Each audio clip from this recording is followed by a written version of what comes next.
పాకిస్తాన్ ఆఫ్ఘనిస్తాన్ మధ్య శాంతి చర్చలు రియాద్ లో పూర్తిగా ఫ్లాప్ అయ్యాయి. ఉగ్రవాదం, బార్డర్, ట్రేడ్ అసలు ఏది సాధ్యం కాలేదు. కానీ దీనివల్ల భారత్ పై ఎలాంటి ఇంపాక్ట్ ఉంటుందో తెలుసుకుందాం. ఈ శాంతి చర్చలను సౌదీ అరేబియా మీడియేట్ చేస్తుంది. ఈ చర్చలలో పాకిస్తాన్ టీటీపీని ఆపమని అడిగింది, కానీ తాలిబాన్ వినట్లేదు.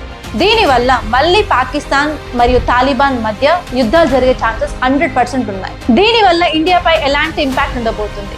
ఫస్ట్ వచ్చేసి జమ్మూ అండ్ కాశ్మీర్ లో మళ్ళీ ఉగ్రవాదం పెరిగే ఛాన్స్ ఉన్నాయి. అలాగే ఢిల్లీలో గత నెలలో జరిగిన బాంబ్ బ్లాస్ట్ మళ్ళీ జరిగే అవకాశాలు కూడా ఉన్నాయి. పాకిస్తాన్ మనని తాలిబాన్ కి హెల్ప్ చేస్తున్నాం, సపోర్ట్ చేస్తున్నాం అని బురద పూసుకుంటూ మళ్ళీ కొత్త దాడులకు ప్లాన్ చేయవచ్చు. అంతేకాదు ఈవెన్ చాబహార్ రూట్ లో డిస్టర్బెన్స్ క్రియేట్ చేసేసి ఆఫ్ఘనిస్తాన్ కి అందే సహాయాన్ని కూడా తగ్గించవచ్చు. కానీ ఒక సూపర్ పాజిటివ్ పాయింట్ ఏంటంటే 2025 నుంచి ఇండియా తాలిబాన్స్ రిలేషన్స్ పెంచింది, ఎంబసీస్ ఓపెన్ చేసింది, అంబులెన్స్ ఇచ్చింది. దీని వల్ల పాకిస్తాన్ ఇన్ఫ్లుయెన్స్ ఆఫ్ఘనిస్తాన్ లో చాలా తగ్గింది. దాంతో పాటు ఇండియా ఆఫ్ఘనిస్తాన్ రిలేషన్స్ కూడా బలపడ్డాయి. ఒక్క మాటలో చెప్పాలంటే షార్ట్ టర్మ్ లో డేంజర్ అండ్ లాంగ్ టర్మ్ లో అడ్వాంటేజ్. మీరేమనుకుంటున్నారో కామెంట్ లో చెప్పండి.